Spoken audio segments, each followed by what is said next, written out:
What's up, y'all? I'm Will here with Schedulefly, and this is the Restaurant Owners Uncorked podcast, one of the highest rated hospitality podcasts in the world, brought to you by us at Schedulefly. We provide a very simple web based restaurant employee scheduling software backed by legendary customer service. If you're on pencil and paper or Excel, or you're on some software with tons of bells and whistles and features you don't need or use, Schedulefly is the perfect place for you. Easy to use, point, click, and go, and we'll take great care of you. Schedulefly.com, free trial. Check it out. Hey, what's up, y'all? Gosh, this is about an hour and a half long episode. Some of these folks, I just could talk to Robert St. John all day.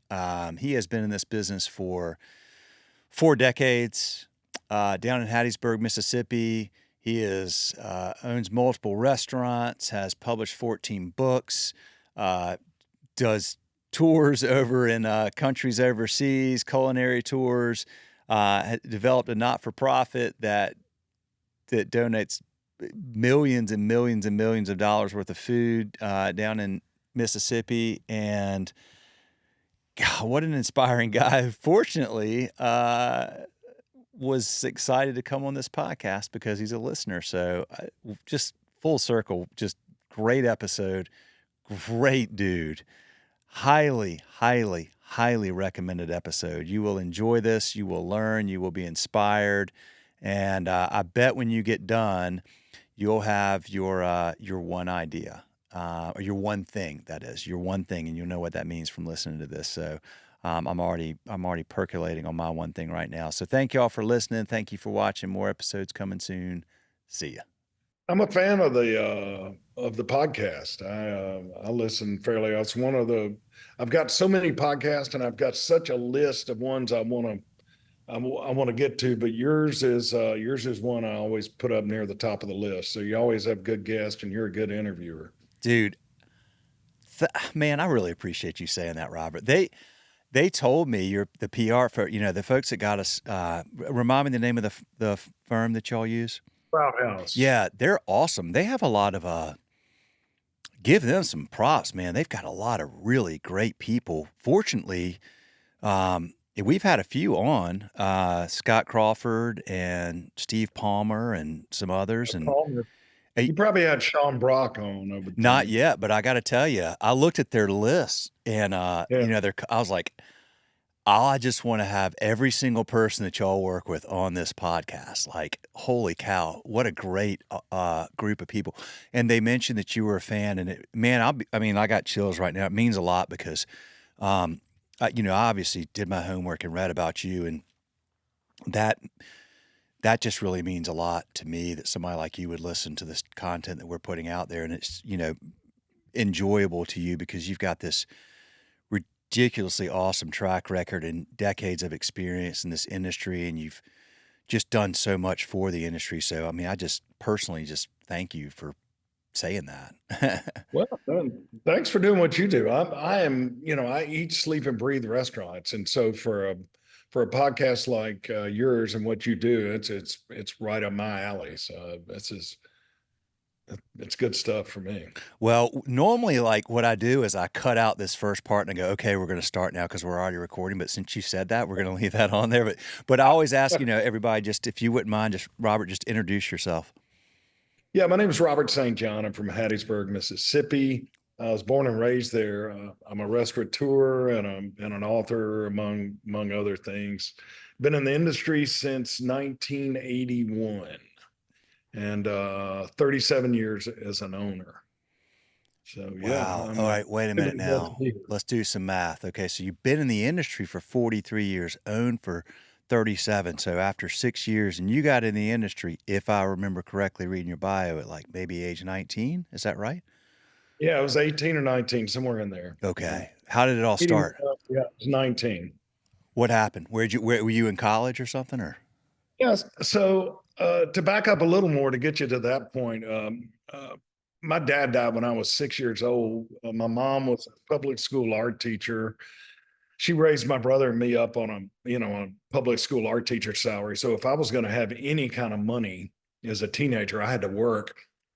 And I went from mowing yards and to a school janitor to really at 15, I started as a radio station disc jockey.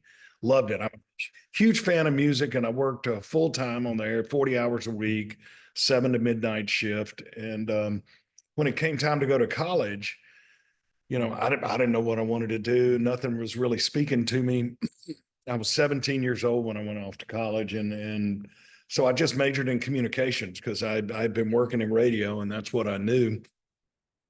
I mainly majored in having a good time, and I had too good a time.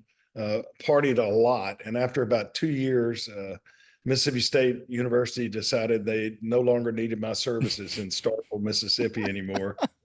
And uh, at the time, other than my dad dying, really was one of the worst things that could have ever happened to me. And I was pretty embarrassed. I moved home, tail tucked between my legs. I had other friends who were excelling in college, and had to get a job. And there were two ladies opening a delicatessen in my hometown of Hattiesburg. They knew nothing about the restaurant business, which is evident because they hired me as the manager of the restaurant. And it's one of these things, Will, that I'm telling you, I feel now this many years later, 43 years later, I feel like it was the first shift of the first day that it just, but to be honest, it was probably sometime in the first week Yeah. that it hit me that, oh, this is it. This is it. This is what I've been looking for. This is what I want to do. The problem, and so I kind of set my mind sometime in that first week or two, I'm going to open a restaurant one day. This is what I'm going to do. The problem is I had developed even at an early age a major alcohol and drug addiction, and that was in the way of a career. And if you would have been in Hattiesburg, Mississippi, on May 25th, 1983, at 2 in the morning, you would have seen me driving a car that hadn't had a payment made on it in about 6 months, 90 miles an hour with the lights off, and three cop cars behind me with their lights on. Mm. And I ended up getting a DUI, which was the second worst thing that could have happened to me at that point. Ended up in a rehab center, but turned out to be a great thing because I Yeah. got clean and been clean and sober ever since, and came back to Hattiesburg, where the University of Southern Mississippi is. They have a major called hospitality management, and I wanted to open a restaurant, and so I majored in hospitality management. I put my life on fast track, bro. I was taking like 18 and 21 hours, working 40 hours a week. I had Earlier, I had been managing the deli during the day and waiting tables at night, just getting every bit of restaurant I could. So I was waiting tables to put myself through college, and just living in a one-room apartment above a garage. Actually, that I lived there till I was 30. But I couldn't get enough. Between classes, I would go to the library and read the restaurant trade magazines. And after my shift at the restaurant at night, I would go home and design layouts and dining rooms and menus and concepts. I've got notebooks filled with all of this stuff that I've been doing since I was however old. And got out and opened that first restaurant in 1987. I'm talking to you right now from Destin, Florida, and I came down here with my original business partner and his girlfriend, and we lived down here, and we're gonna wait tables for hopefully the last time we'd ever have to wait. So far, it's been the last time I've ever had to make a living by waiting tables, but had a blast. And we went back up to Hattiesburg to open this restaurant. I wanted to open a fine dining restaurant, and we brought a chef from down here in the Panhandle who was a legend down here. He was a legend for two reasons. Number one, everybody loved his food. Everybody knew his food. It was really good. Number two, he was a party animal. Mm. And this guy, man, he was like a binge drinker. He would, he'd start drinking on Wednesday, and they'd find him in Panama City on Saturday or something. But so we brought him up. I had no money. I sold a little piece of land my grandfather had left me for $25,000, and that was my stake in opening this restaurant. And we told this guy, whatever you do, you can't drink. I'm clean and sober at that time, about 4 years. And we said, whatever you do, you just can't drink. So he developed all the recipes. I hired a lot of our buddies who we had been waiting tables with. And opening night, December 27th, 1987, we went for a soft opening, which is, is just you open the doors, no advertising, no marketing.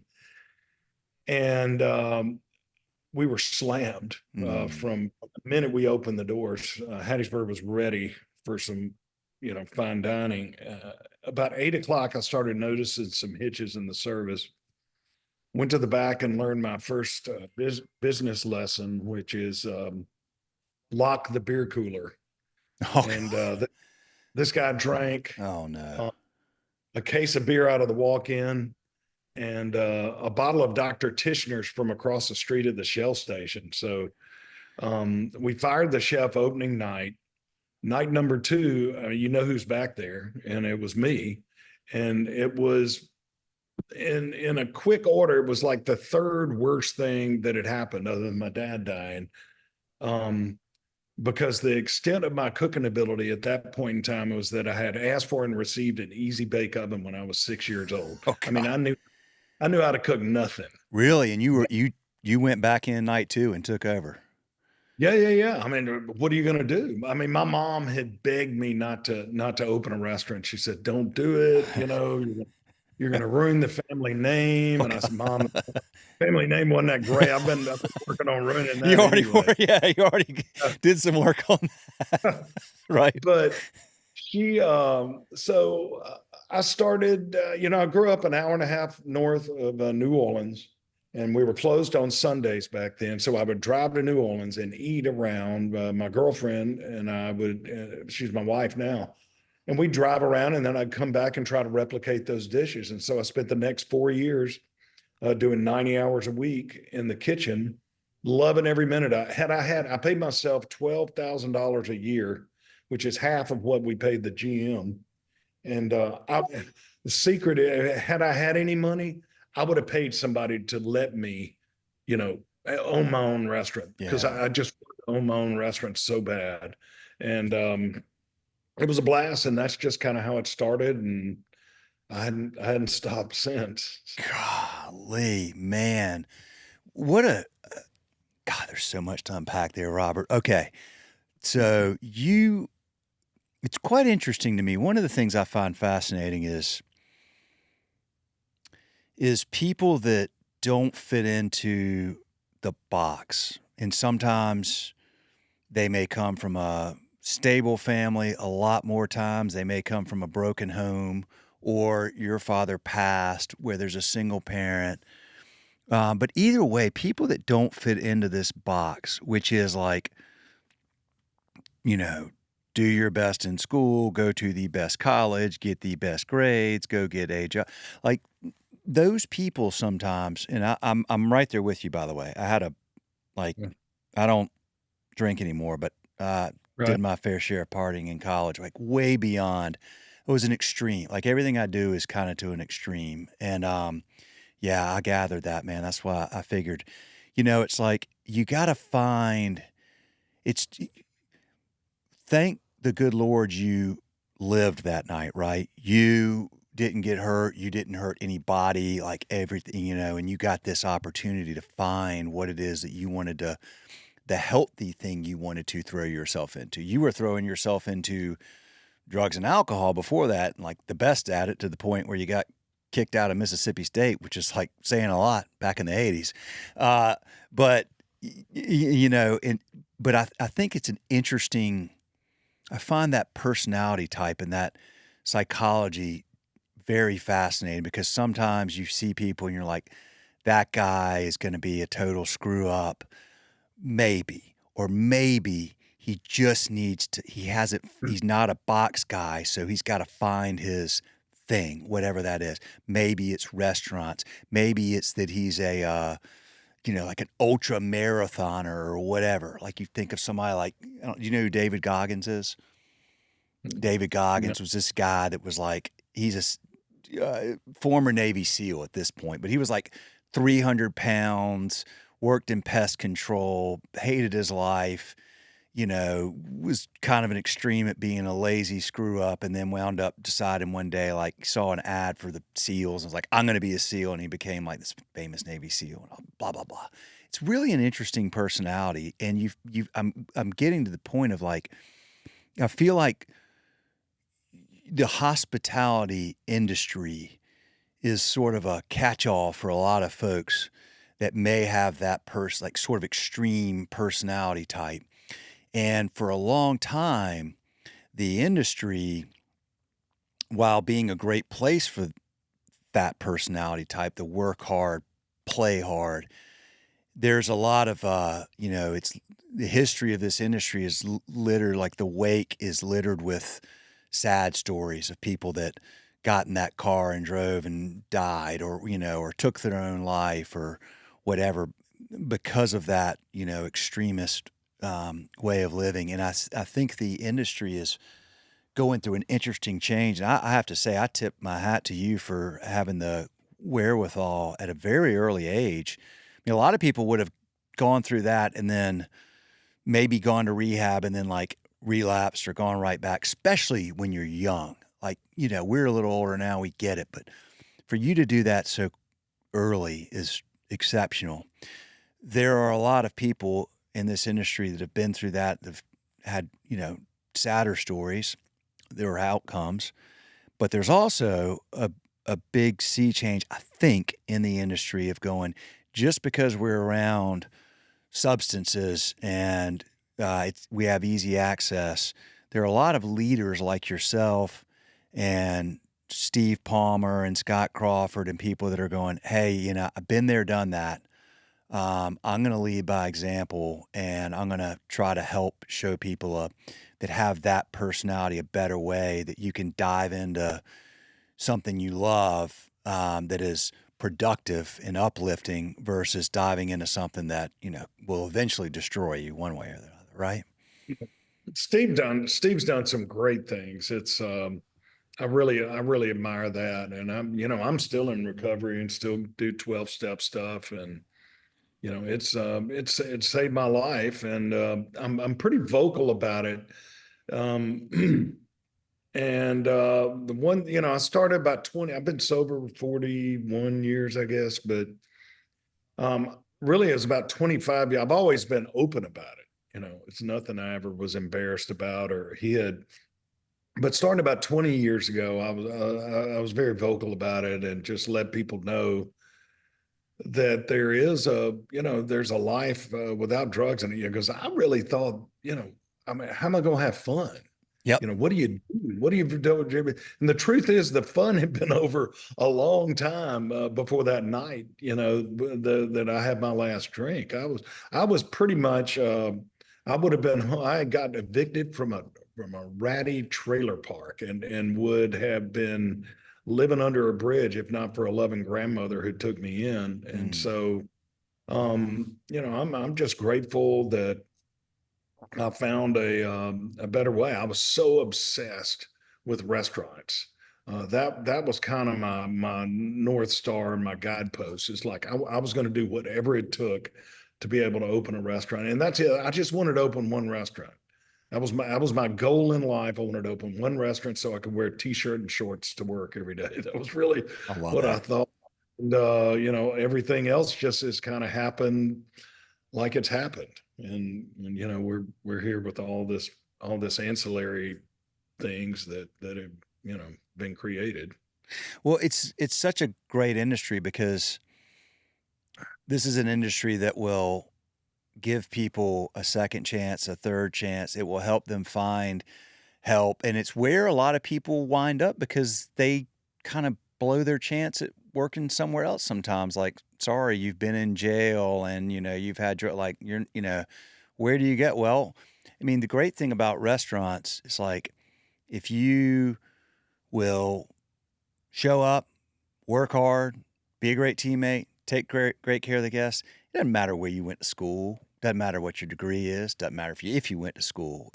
Nothing matters. Like, race, background, whatever. It's just like, dude, it's like this awesome basket of people that will embrace somebody that's willing to put in the work and be a good teammate. And I mean, there's really not any other industry that does that, you know, not like the hospitality industry. Yeah, totally agree with that. And I was given second and third chances all my life, and I believe in them, and I'm still passing them out best I can. What um okay, so you have a family now. You have two kids, is that right?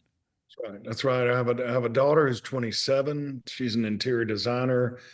And then I have a son who's 23 who's in culinary school up at CIA in Hyde Park. He's got one semester left. He came to me. It's restaurant business is nothing I pushed on either one of my kids. I'm totally obsessed with it. I mean, I eat, sleep, breathe it. It's my hobby. It's my profession. But it's nothing I pushed on either one of my kids because I mean, if you're not totally obsessed with it, it's miserable to a lot of people. And I didn't want my kids to be miserable, but he came to me at about 14, said, Dad, I think I want to get in the restaurant business. And I kind of, okay, that's great. We'll talk about that later.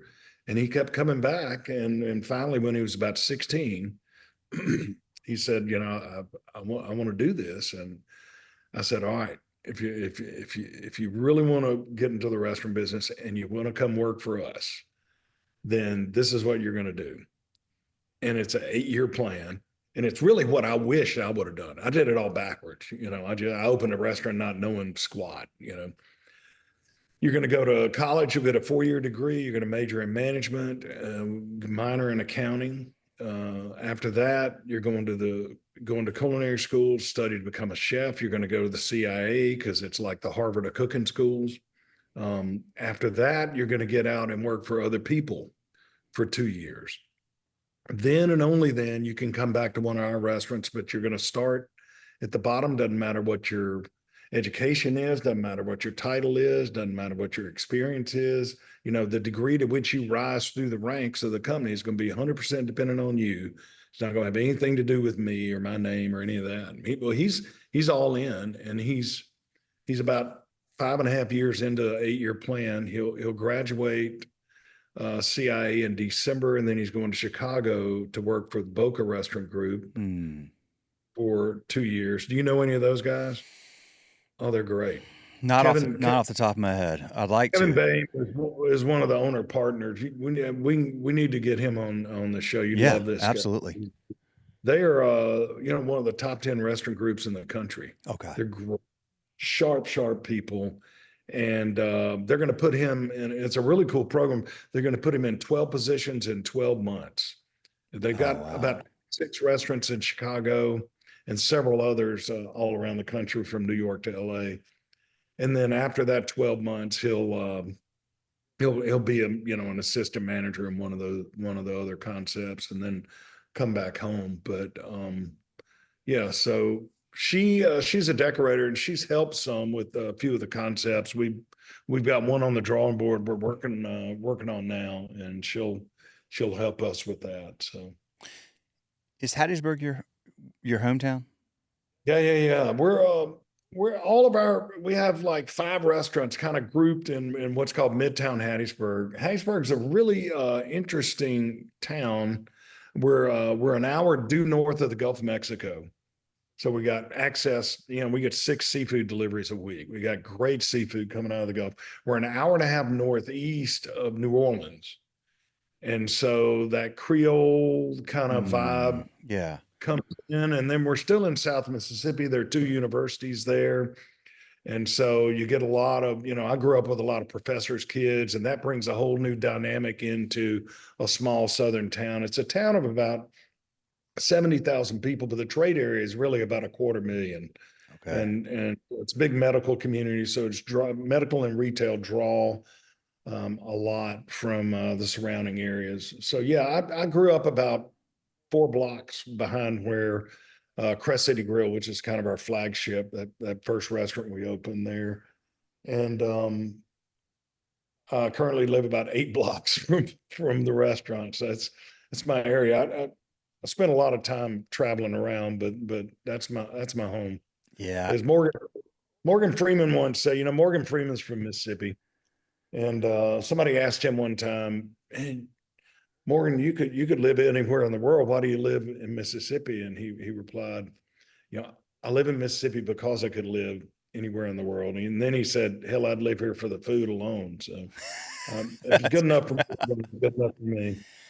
Oh man, I need to spend more time in your state. I've literally I've been to um I stopped through Oxford on a Yeah. RV trip a couple years ago. Do you know Emily Blunt at St. Leo? Do you know this? Yeah. Yeah. Yeah. Okay. Yeah. Yeah. That's a great restaurant. I love that restaurant. That's a great restaurant. It sure is. Yeah. I went there and hung out with her. She's been on the podcast before, and she's been a customer for a long time. And I wanted to see that, and then I went to that. I think it's called like Trident Books. It's like the No, Square Books. Square Books. That's it. Square Books. Yeah. Richard Howard. Yeah, which is So, like the largest independent bookstore in the country or something. Or so there are two in Mississippi. okay, Um, these guys have been president of the Independent Bookseller Association of America. I mean, it's two legendary bookstores that people, wherever you are in the country, if you're an independent bookstore, they're going to know that Square Books is the one in Oxford, and then there's one in Jackson called Lemuria Books. okay. And part of what I do are books, and so I've done 14. I'm always in both of those when it comes to book signings and things like that. So it's world class bookstores. Oh, that place was badass. I hung out there for like 3 hours, and I actually bought it. I bought a book. I bought a book about Popcorn Sutton, who was this famous moonshiner from up in Western North Carolina, legendary dude. But so yeah, I was going to ask you about your books. When did you start writing books? So I started the newspaper back when those were a thing in the late 90s, asked me to start writing a food column, the local newspaper in Hattiesburg. And I said, no, I don't have time for that. A bunch of other going on. I was in the restaurant business, blah, blah. They kept coming and kept coming. And finally, my marketing director said, you need to do this. And so I said, okay, I guess I'll do it. And so I started writing this weekly column in 1998, about 1,000 words a week. And it was pretty bad early on because I had shown a penchant for writing when I was in high school. But from that point forward, I had such tunnel vision for the restaurant business that even writing a letter to someone was a laborious thing to me. But after several months or whatever, I started getting a little better at it and started getting more comfortable. And then other newspapers started to, I ended up becoming syndicated around the South, and it's still going. It's been over what 25, 26 years, 1,000 words a week, never missed a week. So this column was going on, and I had a customer in the restaurant, a lady named Frances Carnes, and she ran the gifted studies program at the university. She came in every day, like literally every day. I'm not saying like she was every day. And she would get on kind of a tangent every once. Robert, you ought to do this. Robert, you ought to do this. She's always trying to instigate and motivate. And she got on a kick one time. Robert, you need to do a cookbook. Robert, you need to do a cookbook. And I would, Francis, I'm too busy. And my daughter was just born. I've got restaurants. I'm writing this column now, blah, blah. Next time I'd see her, Robert, you need to do a cookbook. You need to do a cookbook. So finally, I kept saying no. And finally, I walked out into the restaurant one day. She was seated at table 4 with a gentleman. She called me over to the table and said, Robert, have a seat. This is so-and-so with this publishing company.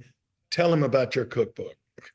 And so, I was trying to think quickly on my feet, and I was like, okay, well, if I were to do a cookbook, I would have recipes I developed here at the restaurant over the years. I would have stories about food in the South and growing up in the South, like I do in my column. And I would have watercolors by a watercolor artist named Mississippi watercolor artist named Y. Waters. And without missing a beat, because he had done a couple of books, he said, well, if you get Y. Waters, you got a book deal. The problem is I didn't know Y. Waters, but I just admired his work. And so I got in my car the next day and drove up to Clinton, Mississippi to the Y. Waters Gallery And I'm not a cold call kind of person. I wasn't the guy that could walk up to a girl in a bar and, so it's just not in my nature. But I walked in, I said, "Hey, I'm Robert St. John. Love your work. I've got an idea for a coffee table cookbook, with your artwork and my recipes. Are you interested?" And we probably talked about that for 5 minutes and then talked about the Beatles for the next 2 hours because he and I are huge fans there. We hit it off. Um, we set off to do this book, and about a month into it, the publisher sent me an example of what he was thinking of, and it was just this kind of rag paper, black and white, looked like a junior league cookbook or something. And I was like, "Oh man, this guy doesn't get it. This isn't what I was talking about. Full color coffee table cookbook." So I called Wyatt up and I said, "Man, this ain't going to happen. This guy doesn't get it." And he said, "Well, just publish it yourself."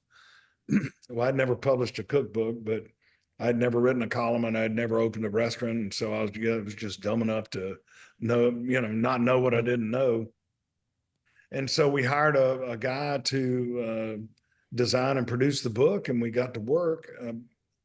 A few months later, the guy called and said, how many of these books do you want to print?" And I thought, I remembered back at that first meeting in the restaurant when the guy was at the table, and he said, it was kind of pompous about it. He said, "If we can't sell 7,000 books, we aren't even in the business then." And so I thought, well, 7,000 must be some number in publishing or something. And so I thought, okay, this guy asked me, "How many you want to print?" And I said, "Let's do 10,000 books." I figured I'll have books for my grandkids in their attic. I'm never going to. So, we printed 10,000 books. It came out. We sold them at my little office. Within 3 weeks, we had sold out. Holy Three cow. months later, yeah, 3 months later, we sold out a second printing, and it just went nuts after that. And I'm sitting here 14 books later, and it's just been, you know, it's been this again a thing I never planned on that I became passionate about. And not all of them are. I got a 3 book deal with a New York publisher and had a fun experience there, but learned pretty quickly that it's actually more profitable, it's more fun, and I have 100% creative control if I go back to self-publishing. And Yeah. I can keep, and I'm a big eat local guy. If Mm. you come to our restaurant, there's a 30-foot mural in the back of the restaurant that says "Eat Local." I'm all about eating local, shopping local, buying local. And um and so by self-publishing these books, I can keep them just in independent bookstores like Square Books and Lemuria and those kind of places. And we've got an audience, and so when these books comes out, we don't have to deal with the national big box retailers or any of those guys, and we can support locally owned bookstores. And it's just become a thing. There's so many things in my life that I never planned on that have happened. And I think just being lucky and having good timing and being in the right place at the right time has just worked. So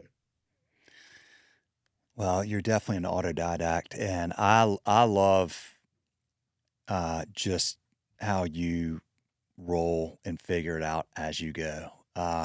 And that is an impressive resume. If somebody is wanting to uh,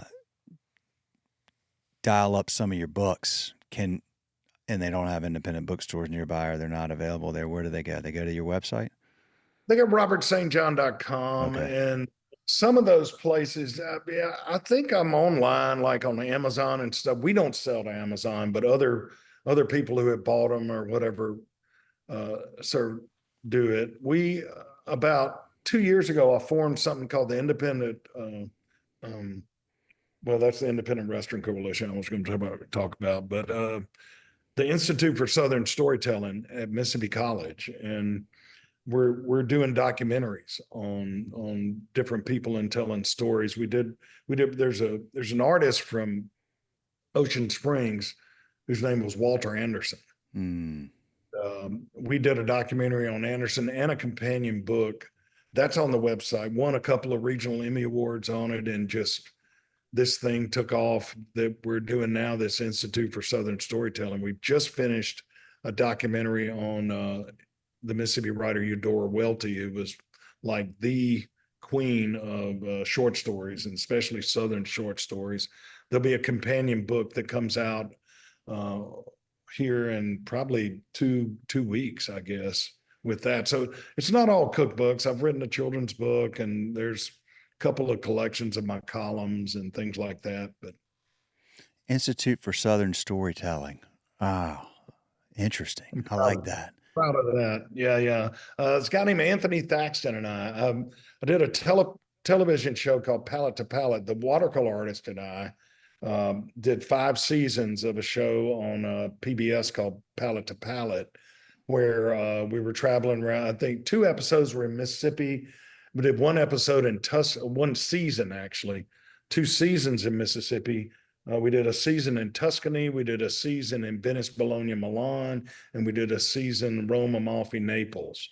And the guy who was the director, editor, filmmaker for all of those, a guy named Anthony Thaxton, and he and I did these documentaries together, and we formed this Institute for Southern Storytelling, and we've got, there's so much out there that is true to the South, that, and it's not just the John Grishams and the William Faulkners of the world, or the Walter Andersons of the world, but we got such great musicians, and all kinds of storytellers, whether it's through visual art or music or anything like that. And so we're showcasing that, and Mississippi College has just been over backwards and rolled out the red carpet for us. They're located in Clinton, Mississippi. Mm-hmm. Mm-hmm. Uh, if I don't get myself back on track, I will start asking you about nothing but this, because I'm fascinated with that and Southern storytelling. So we may have a side conversation about this. I've got to figure out a way to come hang out with you sometime, Robert. What about the IRC? I mean, I'm very familiar with the IRC, Independent Restaurant Coalition, that was, y'all got going during COVID, which was amazing. But talk about, I mean, tell me, we can just talk a little bit about what y'all did, but then where is the IRC today, and how do we continue to support and foster and spread the message that you're so keen on, as am I, about, supporting independent restaurants, because of the and businesses in general, but particularly restaurants in this case, I believe add so much to any community, and they're a huge part of what makes any community great. So talk a little bit about the IRC. Yeah, I'm glad you asked that. In March of 2020, when everything was just initially just falling apart, on the 18th, a group of 18 restaurateurs from all over the country, a lot of names Tom Colicchio, Andrew Zimmer, and Will Guidera, a lot of folks got together and decided to, kind of band together, form what was called the Independent Restaurant Coalition, to figure out, what, if anything, we could do to save independent restaurants. The next day, the 19th, I was the 19th person. And on that call, somebody said, if you know a congressman or senator, let us know. And I'm from Mississippi. It's a pretty red state. So we have 2 Republican senators, and one, Roger Wicker, was chairman of finance at the time, which were one of the 4 big committees that were dealing with, at the time, it was PPP and things like that. And he's a good friend of mine, and we've done a lot together. And so I kind of raised my hand. Everybody else was kind of leaned towards the other side of the aisle. So I was this lone, red state guy. And it was, it's kind of one of those things. And I was able to call Senator Wicker and work with his folks. And we had somebody else get with Congressman Blumenauer from Oregon. And we put together a bill that we asked for an initial $60 billion. And as Congress is wont to do once it got through all the committees and all the stuff. It was like 120 billion, which was more than we needed to save. The 60 billion would have saved all the independent restaurants in the country. And there's a guy named Harry Root in your part of the world. Do you know Harry? Mm-mm. Big wine guy. He's the one that originally did all the math on that. And so within we got a new president, a new Congress, and by I think it was March of the next year, maybe February. I think it was February of the next year. 11 months later, we were able to secure $26.4 billion from Congress that went to independent restaurants. And as I think politics works, along the way, other people kind of got in the mix, and the original, but 26 billion in 11 months is pretty stout. When our lobbyists were telling us, man, I have clients that I'm trying to get 10 million out of Congress for 20 years, and we couldn't do it. So I think it's a testament to the people that were working with the IRC, the passion. When you're looking at a cataclysmic event that's just, I was having conversations with my kids, and that March is like, guys, we may have to sell the house. We don't know what's Yeah. coming. Yeah. My very first restaurant, I had two COVID casualties. My very first restaurant, the fine dining restaurant, was a COVID casualty. We had a small little boutique donut shop that we closed during COVID. But otherwise, we came back stronger. All of my restaurants didn't get that relief money.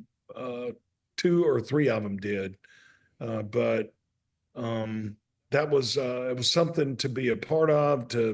That was just a pure. I mean, we were meeting twice a day, every day for the first 3 or 4 months on Zoom, and I was on the board. We formed a board of directors after a year or two. I can't remember, maybe 2 years in.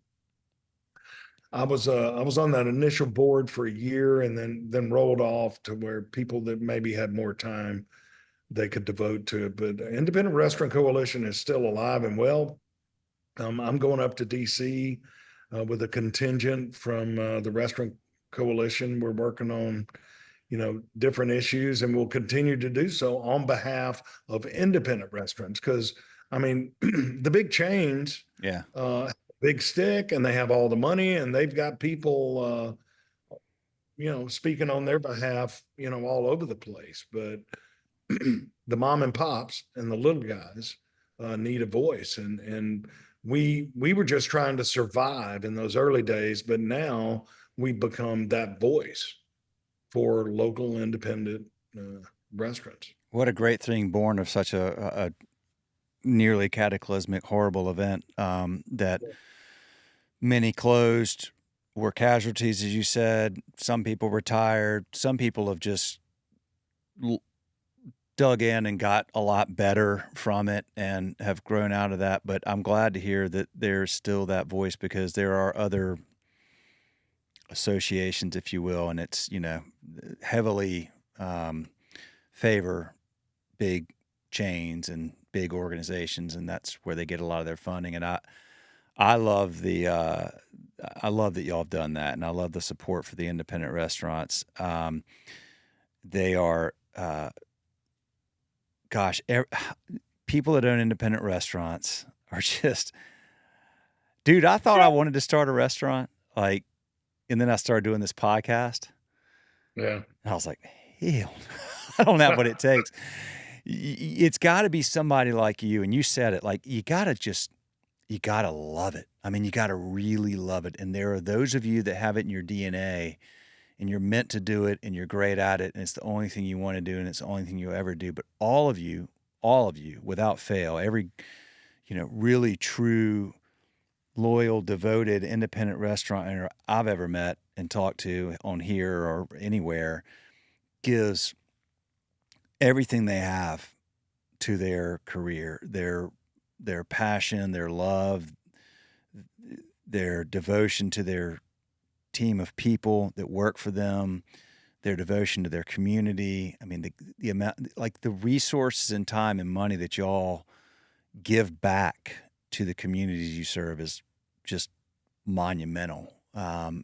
It's Well, absolutely it's the hospitality business, that's what we're in the business to what, do. And yeah, some people are just wired like that. I think what the nation really doesn't realize is that, number one employer across America is government. Government hires, there are more people working in government than anything. So you take that out because that doesn't really count. yeah, So so then non-government, number one is healthcare. yep, Number two is hospitality. yep, So we employ the second most number of people other, non-government than any other industry besides healthcare. And so the problem is is most of us are so busy and swamped, we yep, don't have time to get up and fight for the things that will help help the little guy do. And that was the beautiful thing about being a part of the Independent Restaurant Coalition, is we were fighting for the little guys. yeah. And I'm a little guy. There are other organizations, like you say, that the McDonald's of the world and those guys um, they have a big stick, but it's natural that you're going to answer to those people who butter your bread. And we weren't involved with any big organization like that. We were just restaurants in Charleston and Hattiesburg, Mississippi, all over the country. You know, yeah, well, the, the hospitality is about taking care of others around you, and truly giving everything that you have to that effort. Um, that gets back to why sometimes the substance can be an issue, because it's just kind of like this work hard, play hard Yeah. environment. What what have you learned to do all these years sober? What have you learned to do outside of what you do to take care of yourself so that you're able to take care of your family and your team? You know, um, it's prioritization. I am not naturally one who prioritizes things in a healthy manner. Spent most of my life pretty self-seeking, self-centered. And if I would have given you, there's a point in my life where I would give you the top 10 things. Number one would be Robert, number two would be Robert, number three would be Robert. Maybe I would be the top 10. And that's not healthy. And when I'm living right and practicing healthy principles in my life, then number one would be my faith. Number two would be my family. Number three would be my friends. Number four would be my coworkers and my team members. And then maybe I'll come in at number five. Mm-hmm. And it was sometime around when my kids were born, almost 30 years ago, that I really started looking and prioritizing things in a healthy manner. And really, I call it the five F's, and the five F's are in order: faith, family, friends, food, and fun. And when I spent a lot of my life looking for fun in a lot of the wrong places. Mm-hmm. But what I've learned, faith is whatever your faith is. If it's first and foremost, it's where you should be. Number two, family. Um, there was there was uh, there was an incident that happened. My wife was pregnant with our first child, and she was noticeably pregnant, probably 6 or 7 months in. And we'd be at a party or out around town or somewhere, and people would come up to us, usually older people, and they would look you in the eye, kind of grab you by the arm, and go, "It goes so fast." Mm. Sometimes that's all they would say, just "it goes so fast." And we heard this enough to where we sat down one night and said, "You know what? This thing's coming. We got to prioritize this parenthood thing." And so we at that point in time, and restaurant business is not the easiest business to be in No. to Yeah. really prioritize family, but we did. And so it's faith, family, friends. My granddad used to say, a rich man has his first dollar, a wealthy man has his first friend. Mm, He would love also that. say, you can judge a man's wealth not by the size of his pocketbook, by the depth and breadth of his friendships.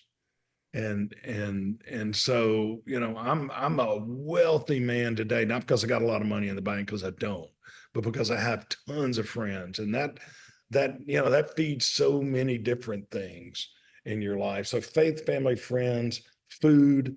And here's the thing about food. And if most people, if I was talking to about this, they would, oh, well, you're in the restaurant business, that's why food. But that's not it. Food is this thing, it's biblical. I mean, you think about loaves and fishes and last time, all the things, it's all through the Bible, but it's also the thing that connects us. Mm-hmm. I bet if you think back to the fondest memories of your life, or whoever's listening to this podcast, if you think back to your best memories, I guarantee you somehow, most of the time, food was involved in some. It's that connector. It's your birthday party. It's the time you got friends together and went out here. For me, it's my grandma lunches at my grandmother's house after church on Sunday were such a big part of my youth. But I think we have in this in today's world, we got busy, and people don't. When I was a kid, my mom came to the back door, yelled supper. We ran inside and sat down and had supper. Today, moms go to the back door, yell supper. Everybody hops in the minivan, goes to a restaurant. Well, I'm in the restaurant business. Maybe a good thing for the restaurant, but maybe not so good for people have gotten used to driving through a window, grabbing a bag, taking it home, putting it in front of the TV and calling that supper. And Mm. that's just not supper. And Dude, they you know, don't yell outside now, dude. Robert, they don't yell outside supper. yeah, They don't even get in the van. They go and they open the door and they yell because the kids got the headphones on playing the game or on Snapchat or whatever, and then they say, "Supper's here," Uber Eats which coming was to a the house. Yeah, freaking somebody showed up with the freaking Uber. yeah, Oh man, sorry. I yeah. You're just like wrong. it's No, like no, no, we no. went You're from one absolutely to the right other about so freaking fast. It's insane. yeah.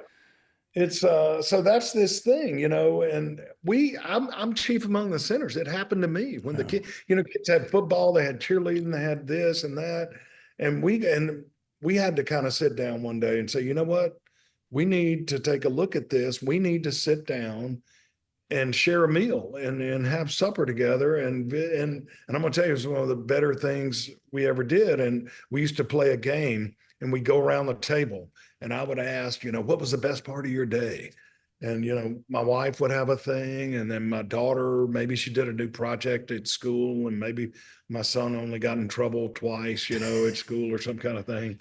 But every time it came to me, every time, no matter what had happened that day, and we're playing that game, the best part of my day was sitting there at that table yeah, with those people and sharing a meal. yeah. And so the fun part, so it's faith, family, friends, food, and fun. The fun part about it is if you've got three or four of those other things going on, the fun just It happens. does. It does. So I was looking for fun in all these wrong places, and it was there. I am a 62-year-old man still talking so fondly about having lunch at my grandmother's house, on Sunday. And the thing about that, it was all there. Faith is after church. Family was all there. Friends were always invited. Food, you're doggone right, it was great food. And so there it is. And so I always try to encourage people to share a meal with each other. And it doesn't have to be a mom, a dad, 2.5 kids and a dog.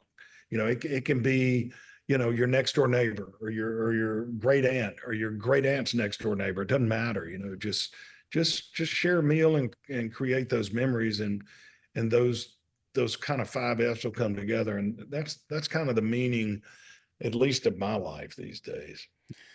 Man, you simplified it better than I was. I love this. I gave my daughter, she's a junior this year. She just went back to Penn State, and I wrote an index card, gave it to her before she went back, and it had 8 items. I said, this is the key to living a good life. And number 1 and number 8, well, number 1 is start your day in prayer and gratitude.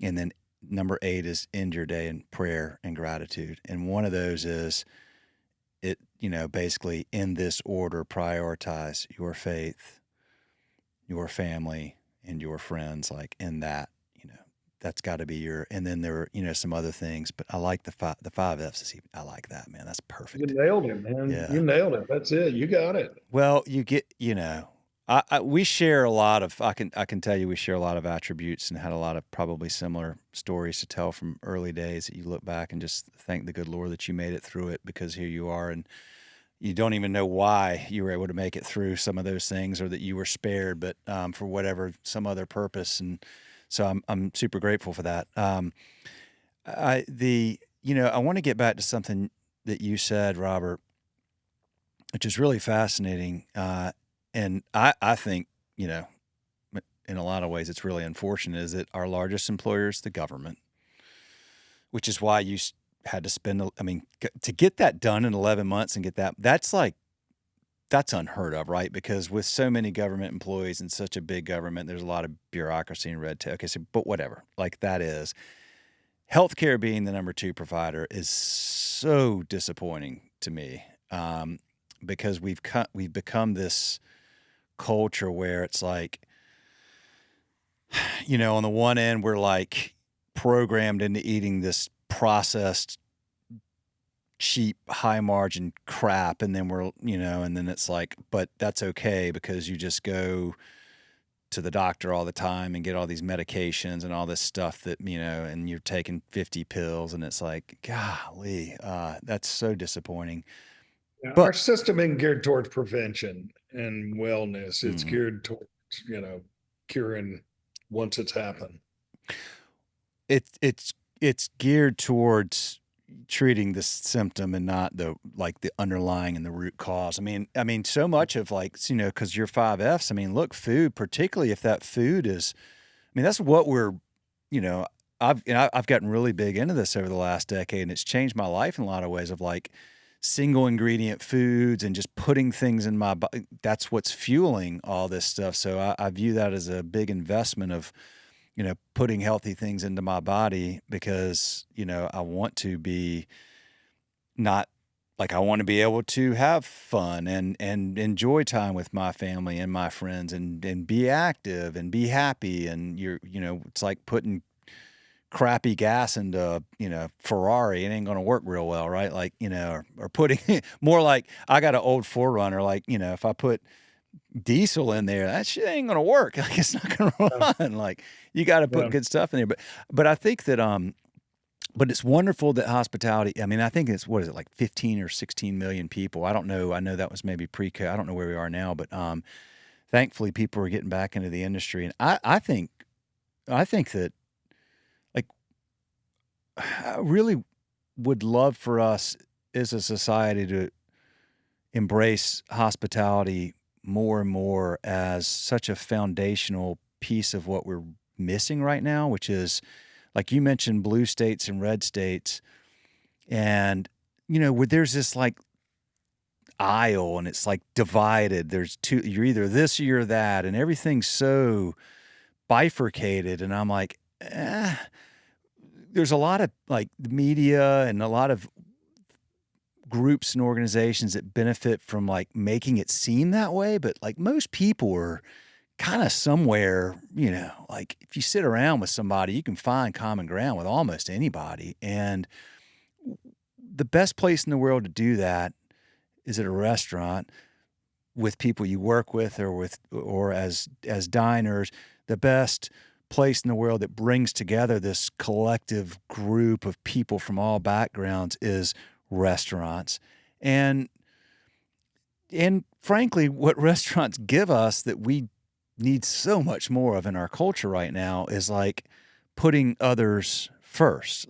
That's why you said you went from being number 1, 1 through 5 is Robert. Now Robert may be in there at the very, but it's Robert's using himself to give to others. And that's where you probably where you've really learned to find real joy, is I want to just help others and do for others and take care of others and give to others and be there for others and lead others and help, like that's what hospitality teaches you to do. And I'm like, I almost feel like there should be like a national mandate. Like, I used to think maybe we should probably have to serve in the military for a couple of years or whatever. Like, it wouldn't be a bad thing. Now it's like you should have to work in a restaurant for 2 years because you're going to learn like how the real world really works. And if you can take these transferable skills, but if you had to sit there and serve, you know, uh, temperate or, impatient people on a night when the restaurant slammed and the freezer broke or the chef was drunk and got fired, and you're able to learn to keep your cool and work well with the team and not like blow up on customers and like and just deal with all the things that come along with that, man, you're going to be able to do just about freaking anything. Really. Like, go do that and then go work in some office. It's like, oh, this isn't stressful. Guys, like, go work in a restaurant for a little while. Hard to argue that point. Uh, well, um, okay. I'm curious how things are going in general in restaurants in Hattiesburg because depending on who I talk to right now, I mean, dude, I'm talking to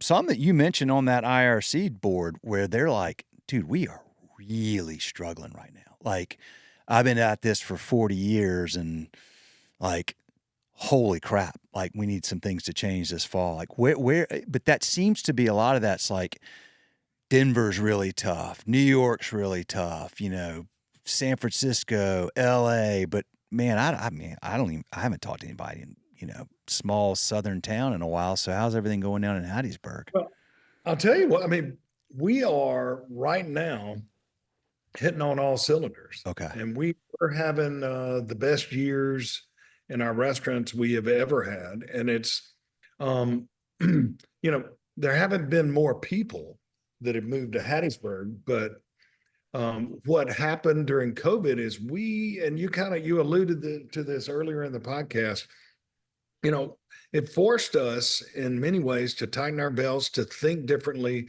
to think about doing business differently. I really I had always had core values, and our business had core values, and we had a mission, but I never really preached it. And today, we eat, sleep, and breathe those kind of things. And it was a challenge. We have been blessed because we're in a university town, small town with a university. We had always been able to pick and choose and hire A+ candidates, only A+ candidates. And after COVID, for several different reasons, people were still getting a lot of government money, whatever it was. I opened a Tex-Mex concept, and the day we opened, we still needed 25 people. Wow. And opened 3 different concepts in the day, and starting about 11 months after COVID for about a year or two, and it was challenging. But starting, I would say last fall, things started changing. I'm not sure what that was, but we're back to A+ candidates again. We probably have the best overall management team we've ever had in our leadership. We're hitting on all cylinders right now, and I would think Hattiesburg, we lost some independence during COVID, but I mean for the most part I've seen that level out. Hiring in general is tough. We've got an Italian concept in the Jackson, Mississippi area. We're in Ridgeland, Mississippi, which is north of Jackson. And that market has always been a tough market to hire in. And it hadn't really got any better. It was almost impossible in those months after COVID and a year or two after COVID. But it's gotten better, but we're hitting record numbers. We're hitting record profits right now. Food cost is through the roof. It's crazy, but we've got, we just got our stuff in order. We got on board with a company called Restaurant Systems Pro a couple of years ago. You may be familiar with them. Yeah, absolutely. I do know that. But that, it got us, even though we had been in business 30 years, 35 years at the time, something like that. We were still kind of running as mom and pop in most of our operations. And we started just getting more professional and really started focusing on prime cost. And we've got there's one of our concepts that's called Ed's Burger Joint, and it's our growth vehicle. We're about to open 5 to 7 of those in the next several years, and that thing we're putting 24% on the bottom line, and it's got about a 48% prime cost. And so, it wasn't doing that a couple of years ago. So we've just, we're, people think we're in the food business, but we're in the people business. It's Agreed. 100% people business. And, our culture suffered a lot during COVID, and and we had to get the culture, get that ship righted. And we did, and it comes from the top. And there are a lot of times I was really a weak leader over the years, and I started getting some executive coaching and things like that. So if anybody's listening and struggling, man, even if I'd been in the business 40 years and started using an executive coach and a restaurant coach, and got him in for my executive team and my full leadership team, and it's made a huge difference in our business. So, but overall, things are good in Hattiesburg, Mississippi. We're chugging along. We're Mississippi in general. It's a state where we're first in a lot of things, want to be last in, and last in a lot of the things want to be first in. But I love, how Texans are known for their pride in Sure. Texas. That's what I have for Mississippi, man. I love Mississippi. And about 2009, I started a nonprofit called Extra Table to help feed people. We're number one in food insecurity. Yeah. Number one in all of America. So it's a relatively small state, 2.9 million people.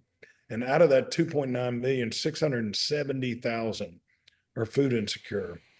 And 200,000. Wait a minute. 600,000 out of 3 million? 670,000. Okay. So it's like 20%. It's like 20%. Yeah. Okay. 20%. Over 200,000 are kids who eat a school lunch and a school breakfast and don't eat again until the next day.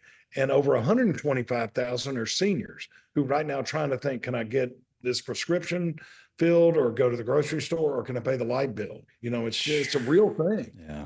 And so I formed this thing called Extra Tables. A long story. We probably don't have time, but I will tell you this.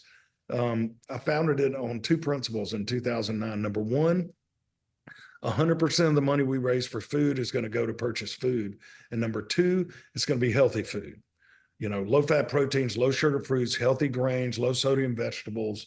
And last year, with a staff of 2 people, we shipped over 6 million meals to over 62 agencies across Mississippi at no cost to those agencies. So, there's something that I believe in called One Thing. I spoke at the Welcome Conference up in New York last year, 2 years ago. I can't remember whenever that was. And that's what I talked about. Just the premise of, if every man, woman, child, and every community would find one thing they could do beyond their family life and their business life, just to make whether it's picking up trash by the road, or it's, there are people in my town, somebody started a concert series of free concerts on Fridays. And, one guy's thing is Little League. The other one likes, these little libraries that look like decorated, mailboxes where you can get free books. Yeah. Just think in my state, if 2.9 million people, if everybody did one thing, it doesn't have to be a big thing. It doesn't have to be feeding them millions of meals. Just one thing to make their community better. I mean, how much better would it be? There's an organization. Have you ever heard of the Odd Fellows? No. Yeah, well, there's a reason for that. They've gone away. But in the turn of the last century, there's a building in downtown Hattiesburg. It was the Odd Fellows building, and it was an organization. It was kind of like the Masons or something, kind of mystical kind of thing. But what they were, and I always thought that's a weird name to call, a group. But what it was is they were men from different, you'd have an accountant, you'd have a plumber, you'd have an electrician, you'd have a lawyer, you'd have just a general guy. And so there were odd fellows. They came from different walks of life. And what would happen if somebody's husband died in town, and she needed some kind of plumbing thing done, the odd fellows would just go over there and just do it. And so it was the community helping people in the community, and whatever they needed. And for so long in America, that's what we had. Yeah. And I'm not getting political about anything, but eventually the government just started trying to take care of everybody, and there was no need for the odd fellows anymore. And the more that happened, the less communities kind of took care of each other. And that's one thing that I've kind of, at least I have a personal mission on trying to get back, whether it comes to feeding people or, doing things like that, preaching this one thing theory. I love that so much. I'm so glad you talked about that. That's got my wheels turning in a big way. I also am super grateful. I can't believe that. So for 15 years now, and you just have a team of 2, you said? We're up to 3.5 now for a agency. Talk about a Southern story to tell right there, man. Have you guys told that story? Like, have you? It's really a restaurant business story, because I was sitting in my restaurant business office in 2009, and I got a call from a place called the Edward Street Fellowship Center. And at the time, they were feeding 800 families a month, and they had completely run out of food. I'm talking about shelves were empty. And they called panicking and said, can you help us get some food? And I said, sure, I'd be happy to help. I thought the quickest, best, easiest way to help them would be call one of my food service distributors, have them drop ship food to the agency. And so I did. And then I started thinking after that, well, maybe if there were an easier way for these places to get food, maybe they wouldn't run out of food. But I'll tell them myself a little bit, because to be honest with you, I really was skeptical there was a hunger problem at all. I was thinking, man, this is America, it was surely not. And so I went on kind of a fact-finding mission. It took about the first 2 visits. I was like, oh man, there's a huge problem. And I'm in the middle of the number one problem in America is Mississippi. And that's when I formed this thing called Extra Table, which is based on the premise if every home and business had an extra table where they could feed those in need, and founded it on those 2 principles. Because when I went on that fact-finding mission, I was going to soup kitchens and mission pantries, and what I was finding, because most of them survive on food drives, canned food drives, which they won't tell you this, but I'll tell you, it's the most ineffective way to feed those in need there is. Because unfortunately what happens is people just use it as an opportunity to clean out their shelf. And I was seeing things like blueberry pie filling and if you're a kid getting out of school and you're not going to eat again until the next day, you don't need blueberry pie filling. Yeah. And so what I learned is Mississippi is number 1 in food insecurity, but we're also number 1 in obesity. And I'm like, well, somebody's eating something somewhere. There's something going on. I was skeptical about that as well. And what I learned, the more I researched, is that it always goes hand in hand. If you don't have enough money to lead a healthy, proper diet, you're living out of a convenience store. Yep. And you're drinking the cheapest sugar soft drinks. Yep. You're living on Twinkies and chips and all of that stuff. And then that's where your health problems come in. Yep. And so I planted our flag on 2 things. Number 1, 100% of the money we raise for food is going to go to purchase food. I'm not going to be a part of any kind of nonprofit where they get these fat salaries at the top and all that. We're not even going to, I formed a whole separate 501c3 to take care of the very minor administrative costs we have. So number 1, 100% of the money we raise for food goes to purchase food. Number 2, it's always going to be healthy food. And right now we work with a company called Child Purchasing, and we're buying food by the truckload. We go out, right? It's basically taking business principles and applying them to a nonprofit. We go out, we raise money. We use that money to buy food below wholesale and in bulk. This company, Child Purchasing, warehouses it for us, and they deliver it for us. So on the last Wednesday of every month, we have these trucks go out delivering to 62 agencies, it's a funny thing. We in the early days we go to an agency. They're they're on the front lines of hunger, and we'd say, hey, we're extra table. We want to give you food, and they would go, how much is it going to cost us? Not going to cost you anything. We'll raise the money. We're going to just send you food. And they will, do you want our donor list or do you want to? Nope, we just want to send you food. And they were still skeptical until that first delivery came. And then we just pull up to the back and roll the food in. And that's another thing. Most of these places are operating on volunteer labor and a lot of senior citizens, and they're going to Walmart or wherever they're buying 50-pound bags of rice and 50-pound bags of beans, and then they're separating it up. We don't do that. We buy 1-pound bags of rice, 1-pound bags of beans, all these vegetables, everything's shelf stable, and we roll it right up into their shelves and load them, because Mississippi has plenty of agencies that get food to those who need it. The problem is they're running out of food, and that's how that whole thing started. And so there's a lady named Martha Allen who we've hired as the executive director of Extra Table. During COVID, she was a one-woman show, and we shipped 5.9 million pounds of food to agencies, because what we were seeing then, it was almost like the Depression era food lines. Yeah. Back then. And so, we really ramped it up during that, but she does an excellent job running this nonprofit. God, that's insane. That's so awesome. Yeah. On this note, I wonder if you've explored this business format. There's a place in Raleigh, and I know there's others all over the country probably, but there's a place in Raleigh called A Place at the Table. And what they do, and they're right, literally like a few blocks from the closest like soup kitchen. But what they do is they've got this. It's a restaurant.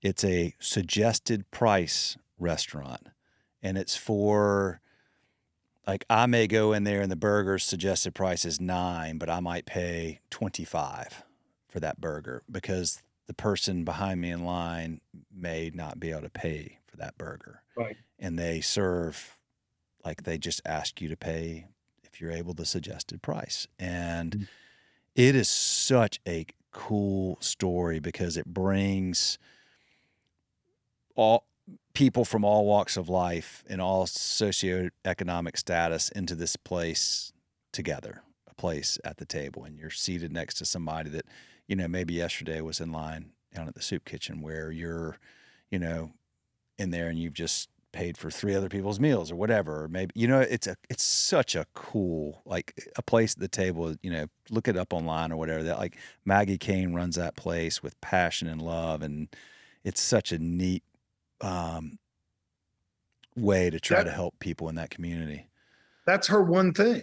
That's found her one thing. There it is. That's exactly right. So if you think about Love it. everybody in Raleigh, if they just came, it doesn't have to be that big thing. Yeah. But just one thing, just one little thing. I think we get caught up, and if I'm going to make a difference, I have to make a big difference. You don't. No. You just find that thing that speaks to you or that you're called to do. That's why I wasn't sitting around thinking I didn't even think there was a hunger problem at all. Yeah. But this thing just, came to me and it became my one thing. But the thing about it, what happens, and I warn you, anybody who's listening that thinks, oh, I know what my one thing I'm about to do. Once you do a one thing, it gets kind of good to you, and you start doing the one things become 2 or 3 or 4 things. Yeah. And that's what happened to me. And I just started these other things, but it made me get out of myself. Yeah. Which my natural bent is to kind of be and be that top 10. And but when I'm doing things like this, I'm outside of myself and trying to help my fellow man. The last thing I want to ask you, Robert, is, do you by any chance know George McLaughlin? That name sounds familiar. He and his director of operations were just up here in Charlotte recently. They came in here and we did a podcast in person. They started a concept out of Charleston called Vicious Biscuit. But yeah. George was the first McAllister's Deli franchisee. Uh-huh. and years ago, but he like they've opened 8 company-owned locations kind of around the Carolinas. I think one Mhm. down in Ponte Vedra. The reason I brought that up is I mean I was just because he was in Hattiesburg for a while, if I remember correctly. But the other thing I thought about that reminded me of that is they had their first franchise open in Akron, Ohio, like a month ago or something. But there's one opening in Hattiesburg. Right behind my restaurant, Okay, right behind there it is. Okay, 3 of my restaurants and next door to another one. So we're in the parking, we're sharing a parking lot. okay, And yeah, the guys who are franchising that grew up in my church, so I okay. know the Russums. Yeah, they have some mugshots restaurants as well. Um, they make some good dang biscuits, man. I'll tell you how much. Like it's a good. Now, I mean, it's a franchise. So, but Right. well run, good folks. George is great. I just didn't know if you happen to know him or not. He was just in here. Yeah, We'll get that episode up. Gosh, I mean, we'll probably be 2 or 3 weeks before we get yours up. We've got, we're stacking them. But that's a great episode you'll enjoy if you like this podcast. That was a great one too. Dude, this has been monumentally awesome. And I'm so glad we got to talk. I cannot thank you enough for being a listener. And I really, really I'm a hope. big fan of this podcast. I mean, I really am. There are 2 or 3. Well, I follow several restaurant podcasts, but there are really only 2 or 3 that I listen to religiously. And what you do, Will, what I love about what you do is for somebody like me who's an owner and who's just eat up with the restaurant business, is you have people that, I mean, I learn. I'm 62 years old, been in this business 40, however many years, 43. And I'm still learning. I'm still open to learning. And you've got a very diverse group of people, but they're owners, but they're also in other forms of Eric Cacciatore was on one of your Yeah. uh Have you been on his podcast? yeah, I've been on that. He's a good dude. That's probably your 2 are the top 2 podcasts I listen to. And it's because of the quality, other than today, the quality of the guests that you have on your podcast. So, man, keep up the good work, because the number 2 non-government industry in America needs podcasts and information like what you're doing and what you're getting out to people. Mm. So keep it up. I appreciate that very much. If you would, I would love to. I'm terrible with this stuff, and I didn't write it down. But the group up in Chicago that your son's going to work for, I'd love to Okay. get. Yeah, I'd Be love to okay. get connected Okay, with them. wrestling. Yeah, I got would love to send me have them send on me here. an email or a text after this, and I'll hook you up. These guys are sharp, sharp, sharp. Okay, awesome. Is there anything we missed? Did we not talk about anything we should have talked about? You know, I'm not sure if we have time to talk about, but these days I spend 4 months a year working overseas in Europe and hosting tours. But that's a whole other story on how that happened. I'll give you the quick version. Um, in 2011, I took my wife, and at the time, my 10-year-old son and my 14-year-old daughter, did the absolute best thing I will ever do as a father. We flew to Sweden, bought a Volvo, and spent the next 6 months in 72 cities in 17 countries on 2 continents. While I was 10 weeks in Italy, I wrote a book called An Italian Palate. When I was on book tour for that book, people who read my column or social media or whatever would go, "Man, I wish you'd take me to Italy. I'd love to meet that chef you wrote about, or I'd love to see that place or do that thing." And I just figured it was somebody making conversation while you sign their book. But I kept hearing it, and finally I thought, well, yeah, maybe people want me to take them to Italy. So I figured I'd do it once, and I made a Facebook post, and it filled up like that. And then there was a waiting list, and the waiting list got a waiting list. And then the people that I had taken to Tuscany said, "Hey, where are we going next?" And so we did Venice, Bologna, Milan a few times. And the whole time we're filming our TV show in these places, then people kept going to Tuscany, and the other people would go, "Hey, where are we going now?" We did Rome, Amalfi, Naples. Eventually we went to Spain. We've done Holland, Belgium. I just got back from England, Scotland. And so since 2016, I have hosted. I'm a tour host. I'm not really a tour guide. We hire those on the ground over there. But since 2016, I've toured 1,200 people over in Europe, Man, um, in groups of 25 with 2 years out of COVID, because COVID we couldn't travel, and so that's really become something that I really love to do. And what months this do you do coming it? year, I'll leave here in about 5 weeks, and I've got a group in Sicily, then 4 groups in Tuscany. In the spring, I'll be in Spain, more Tuscany, Holland, and Belgium, and England, Scotland. So it's fall and spring. And actually, if somebody's listening, I wasn't here to sell that, but I actually just had a couple of openings for Tuscany in November if anybody's interested. So How long? love to How have long is the trip?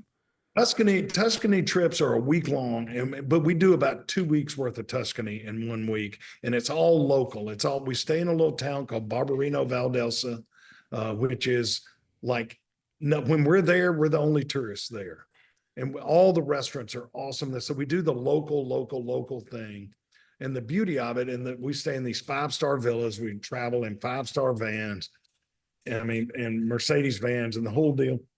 And so we're in this Tuscan countryside with like 30 miles of grapes and olives, but within 30 minutes, we can be in the city center of Florence. 30 minutes, we can be in the city center of Siena.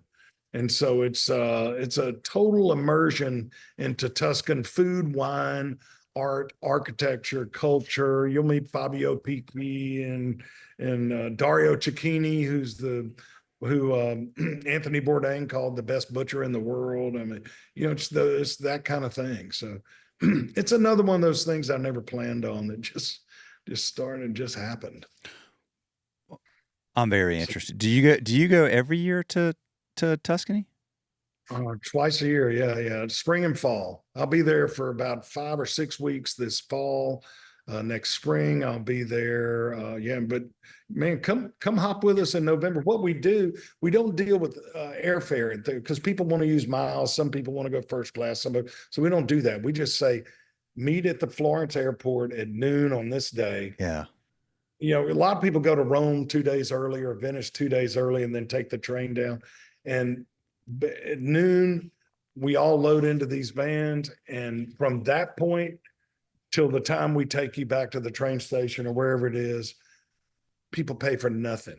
I mean, it's all the food, all the wine, all the tour, everything's covered. And my wife and I aren't group travel people at all. Never. We don't like, but for some reason, this has never felt like group travel. I'll tell you a cool thing. In May, we did England, Scotland with a group. There were 2 ladies. It was like their 7th trip with us. Most people, it was their 5th trip with us. So they just keep coming, and as long as they do it, I'm going to keep doing it because I guess it's the hospitality gene or whatever. I love turning people on to things. I always have. When I was a little kid, I'd get the new 45 record, and I'd tell my friends, "Oh, you got to hear this. You got to hear this," or you got to eat at this restaurant, and so. When I'm over there and I saw Michelangelo's David for the first time. I mean, you can only have one first time. Yeah. Yeah. But when I'm with somebody else and I take them to the cathedral in Siena, this beautiful cathedral, I mean, then you kind of get to see it through their Through their eyes when eyes. they're doing it first time, and it's fun. And then the food. So Okay. May or spring. I got to yeah, follow up. I want to talk to you about my wife and I coming. I would come this November. Um, my mom is going through chemo, living with us right now, finishes it up in November. So we're locked in here kind of till then for that wonderful reason. But understood. my wife and I've always okay. I'm gonna follow up with you about this, dude. This is awesome. I can't thank you enough. I appreciate it. Please thank your family for sharing you with us, and just boy, wow, what a great, incredible, just highly educational and inspiring conversation, Robert. Thank you so much, man. Man, it's been a blast. You keep up the good work. I'm gonna keep listening. Thank you, man. Appreciate you. Take care. All right, see you.